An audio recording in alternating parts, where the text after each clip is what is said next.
Mais arrête, je te dis que c'est pas moi.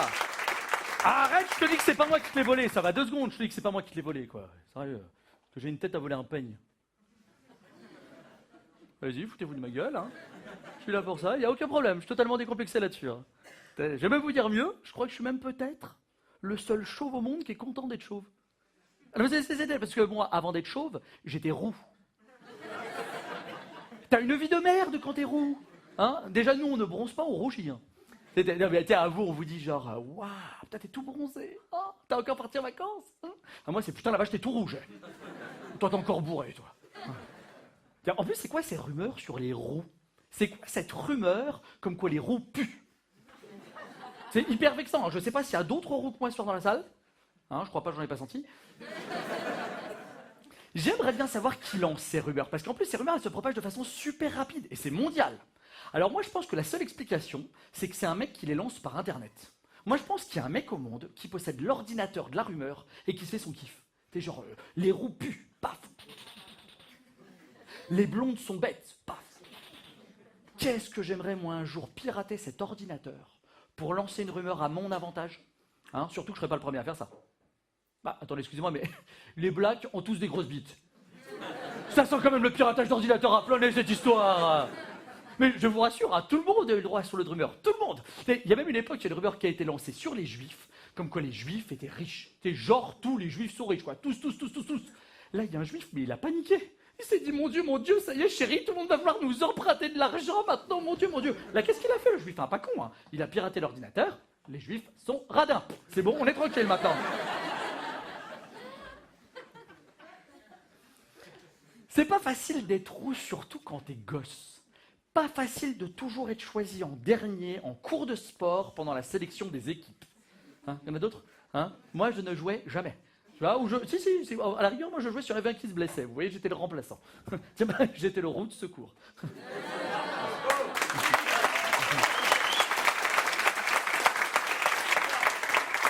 Ce moment m'aide à voir qui aime bien les jeux de mots dans la salle. Ici, vous êtes chaud bouillant. Toi, t'en as rien à foutre des jeux de mots. J'ai bien compris. Si on a d'autres, je te préviendrai, il n'y a pas de souci. Non, mais je veux dire que c'est vrai qu'il y a des gens qui sont racistes des roux. Hein. Moi, quand j'avais des cheveux, j'ai déjà croisé quelqu'un dans la rue qui m'a dit vas-y, retourne dans ton pays, ça leur rouve. C'est quoi mon pays? La Roumanie? Excuse-moi, c'était pas pour toi, c'était pour eux. En plus, on n'arrête pas d'entendre des gens se plaindre, on n'arrête pas d'entendre à la télévision des gens se plaindre du racisme en France. C'est vrai, t'arrêtes pas d'entendre en ce moment genre ouais, mais quand t'es un étranger, t'as du mal à trouver du travail en France. Ouais, mais quand t'es un étranger, t'as du mal à trouver un appartement en France. Moi, ces mecs-là, j'ai envie de leur dire mec, quand t'es un roux, t'as du mal à trouver une gonzesse dans le monde entier. Alors ferme ta gueule maintenant. En plus, je vois pas en quoi on vous gêne, les roux. Franchement, on peut pas vous gêner, vous avez vu, on n'est pas nombreux. Bah, j'imagine que vous en voyez très peu. Puis en plus, comme on a peur du soleil, on sort que la nuit, hein, comme les vampires. Hein. On est peu et on va être de moins en moins. Ah bah oui, parce que si vous voulez, vu notre sexe à pile, on n'a pas un taux de reproduction très élevé. En général, quand vous demandez à une fille, c'est quoi ton style de mec, elle te dit, moi j'aurais voulu un grand brun, ou un grand blond. Hein. C'est quand même super rare. Hein, qu'elle te dise, non, moi j'aurais voulu un petit roux. Avec plein de taches de rousseur, t'es tellement mignon partout. C'est même pas rare, ça n'arrive jamais. Hein. Quoique si, ça peut arriver de temps en temps, remarquez. Mais quand ça arrive, en général, c'est une dépressive. Qui vit seule. Dans le noir. Avec ses 10 chats. Et d'ailleurs, je ne sais pas si vous êtes au courant, mais le tueur qui a commis la tuerie à la première de Batman aux États-Unis cet été, avant de commettre son crime, il s'est teint en roux. Est-ce qu'on avait vraiment besoin de ce genre de publicité-là? Comme si on n'en sait pas suffisamment. Donc, nous, les roux, on est une espèce en voie de disparition. Donc, quelque part, les filles, si ce soir, vous couchez avec moi, eh ben, vous participez à la sauvegarde d'une espèce.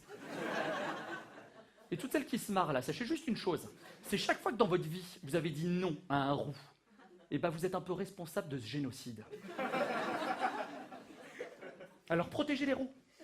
Couchez avec nous.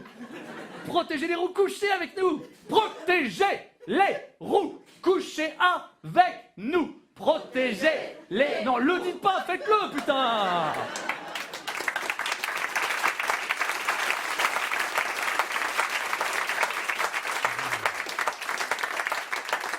Bon, remarquez, je me plains depuis tout à l'heure, mais c'est vrai que le fait d'être roux, ça m'a quand même permis d'écrire un spectacle.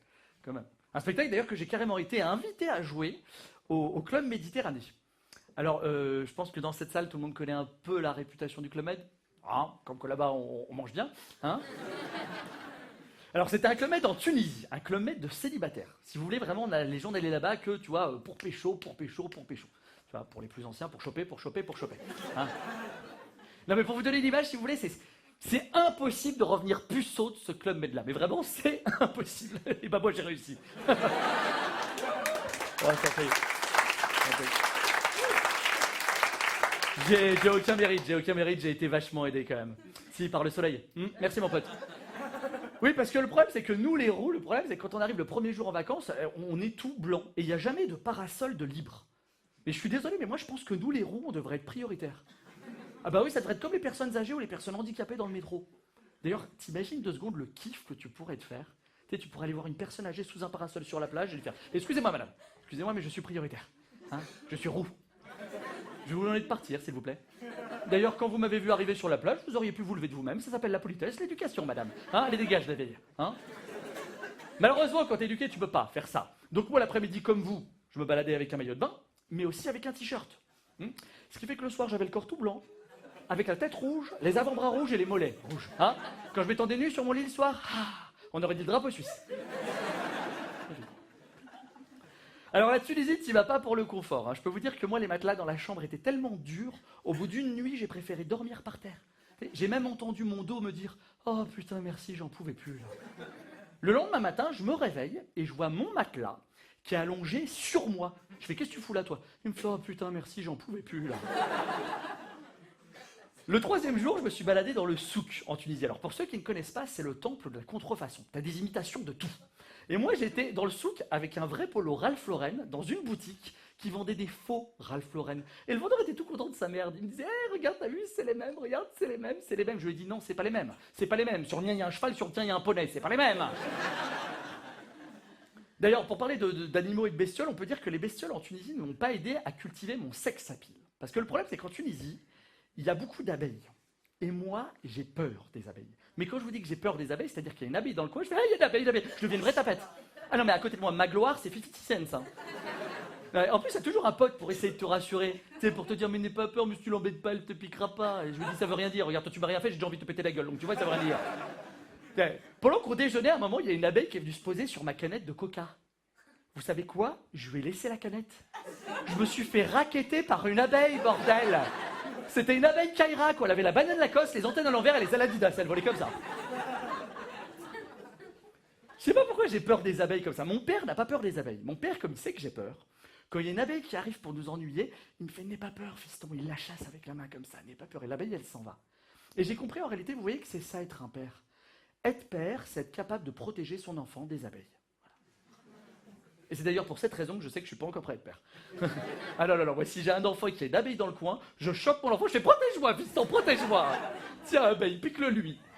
C'est une offrande. Le 5e jour, j'ai réussi un soir à ramener une fille dans ma chambre. Elle devait être bourrée à mon avis. Et on a commencé à s'installer sur des chaises pour discuter. Alors oui, petite précision, vous les beaux gosses, j'imagine que quand vous êtes en vacances et que vous arrivez à ramener une fille dans votre chambre le soir, vous savez que l'affaire elle est dans le sac. Nous les roux, on doit encore parler, dialoguer, écouter, négocier, supplier, bref, c'est pas fait. Et pendant que je parlais avec cette fille, alors mesdemoiselles, excusez-moi de ce qui va se passer, mais à cause de la bouffe tunisienne, j'ai malheureusement laissé échapper un prout, voilà. Et je vois que la fille en face de moi croit avoir entendu un truc, mais elle n'est pas sûre. Bon, là, la technique des mecs, c'est quoi? Je pense qu'on a tous la même. On essaye de bouger la chaise sur laquelle on est assis pour faire croire que c'est ça qui a fait ce bruit-là. Hein, c'est des conneries, ça ne refait jamais le même bruit. Hein, non, moi, la vraie technique, on me l'a appris quand j'étais tout gamin. En vrai, il faut répéter en bougeant la chaise. Là, ça fait le même bruit.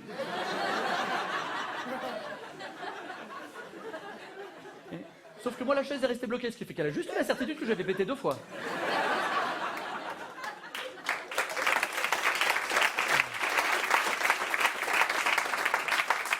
En plus, moi, le con, je dis non, elles font du bruit, ces chaises. Hein. Elle est sympa, me fait oui, et elle pue aussi. Hein.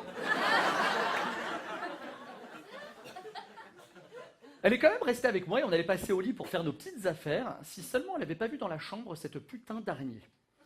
Et je pense qu'on est tous d'accord pour dire qu'en règle générale, les femmes ont peur des araignées. D'ailleurs, moi je pense qu'une femme se met avec un homme pour une seule raison dans la vie, tuer l'araignée qui est dans la chambre. Le problème, c'est que j'ai aussi peur des araignées. C'est un pack, hein, tu prends les deux. Et moi, la fille me dit, Sacha, j'ai vu qu'il y avait une araignée dans la chambre, elle est partie dans la salle de bain, je pourrais rien faire si elle est là, fais quelque chose. Je fais, ok, bouge pas chérie, j'y vais. Je me suis échauffé. C'était une grosse araignée quand même. J'ai ramassé mes tongs, je les ai aiguisés. Je suis parti dans la salle de bain, je me suis bastonné avec l'araignée, je reviens, l'autre elle était en panique. Alors, je fais, oh, qu'est-ce que tu crois chérie, qu'est-ce que tu crois? Sors du lit. J'ai négocié avec elle, on lui laisse le lit, on dort par terre, elle ne nous touchera pas. Moi, je me suis dit vraiment, la Tunisie, c'est pas pour moi, j'étais content de me barrer de ce pays-là. Le dernier jour, je refaisais mes valises, tout ça, tu vois, et au moment de la fermer, il y a un truc qui bloquait. Je rouvre la valise, je vois pas le matelas à l'intérieur qui me fait, je t'en supplie, prends-moi avec toi, j'en peux plus de ce pays de merde. Arrivé à Paris, il y a mes meilleurs potes qui sont venus me chercher à l'aéroport, vraiment mes meilleurs potes. Je me dis, ils vont me remonter le moral, les gars. Première question qu'ils me posent. Alors, t'en as niqué combien? Moi, je leur répondais pas. Je fais, franchement, les gars, aucune. Il me faut arrêter de déconner, Sacha, c'est pas possible. T'en as niqué combien? Je fais, non, franchement, les gars, aucune. Ils me disent, tu vois, c'est ça qui est chiant avec toi, Sacha. Tu veux jamais rien nous raconter. Tes secrets comme mec, tu fais chier. Et non seulement je baisse pas, mais en plus, je me fais engueuler par mes meilleurs potes, quoi. En plus, je leur ai expliqué, mais c'est vrai que c'est pas notre faute si on est roux. Mais je veux dire, même en règle générale, ton physique, c'est pas de ta faute. Hein. Ah bah non, ça dépend des gens qui t'ont conçu. Hein. Regardez-moi par exemple. Je suis petit, chauve, anciennement roux et poilu. Et après, mes parents s'étonnent que je les appelle pas plus souvent pour leur dire que je les aime. Moi, je pense qu'ils ont encore de la chance que je leur parle. Hein. Alors, en plus, ils sont bien répartis la tâche parce qu'ils m'ont filé le même nombre de gènes pourris, quoi. Vas-y, moi, je suis petit et roux comme mon père. Allez. Puis alors, chauve et poilu. Non, mais un jour, j'ai été les voir, hein, je leur ai dit, hey, quand on a des physiques pareils, là, vous reproduisez pas entre vous. Pensez aux conséquences. Hein, bah, d'ailleurs, c'est pour ça que moi, je ne veux coucher qu'avec des mannequins. C'est pas pour moi, hein, j'en ai rien à foutre, moi. Je pense aux conséquences. Quoi? C'est vrai, mais on est obligé de faire ça parce qu'aujourd'hui, les gens ne jugent que sur le physique. Et en France, surtout dès le plus jeune âge, il y a quand même une élection en France qui s'appelle l'élection des bébés cadom, pour élire les plus beaux bébés. Alors moi, je ne sais pas ce que vous en pensez, mais personnellement, je trouve ça un petit peu malsain, des parents qui inscrivent leurs enfants à des concours de beauté. Enfin, je sais pas, moi, mes parents, jamais ils auraient fait un truc pareil, quoi. C'est très moche ce que vous venez de faire, là. Il n'y avait pas de vanne à ce moment-là du sketch, là. Hein. C'était un très beau bébé, je vous emmerde, ok? Non, mais en plus, je me dis que le gamin qui est élu bébé cadom, le lendemain, quand il retourne à la crèche, il doit trop se la raconter, quoi.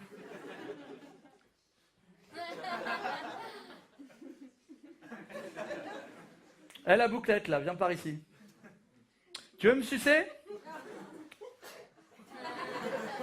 Laisse tomber, c'est les pervers dans la cour, je suis sûr qu'ils s'en fait des films. Quoi? Tu veux un autographe? Mais je suis un bébé, je sais pas écrire, moi. Ah, attends, je vais faire comme Madonna, je l'ai vu faire à la télé. Tiens, je te donne ma couche. Tu jetteras un œil dedans, je t'ai fait une dédicace. Mais vous vous rendez compte, on va où? Il y a eu l'élection des Miss France, ensuite les mini-Miss, aujourd'hui les bébés cadom. Non mais vous allez voir qu'au train on voit les choses, un jour on aura l'élection du plus beau spermatozoïde. Hein. Remarquez, au moins une élection, on pourra juger autre chose que le physique. Bah le goût. Ah, vous aussi ça vous choque qu'on juge que sur le physique, on est d'accord. Mais ça, et du coup, ouais, j'ai dû faire moi des efforts de dingue pour essayer d'être à la mode, pour plaire aux filles, tout ça, depuis le plus jeune âge. Moi quand même, quand j'étais jeune, pour essayer d'être à la mode et de plaire aux filles, j'ai été jusqu'à arrêter de porter des slips. Et les mecs, me la faites pas à l'envers, parce que quand on était jeune, on portait tous des slips. Et on était très bien dans le slip. Hein, et un jour, la mode a décrété qu'il fallait porter des caleçons. Enfin, moi je vous dis honnêtement, j'étais pas à l'aise dans les caleçons. Donc moi je portais des slips sous les caleçons. Non, mais extérieurement, j'étais à la mode, et intérieurement, je kiffais. Hein. Et un jour, la mode a décrété qu'il fallait porter des boxers. Et ben, j'espère que la mode va s'arrêter là, quoi. Non, parce que j'ai hyper chaud avec les 3 épaisseurs, là.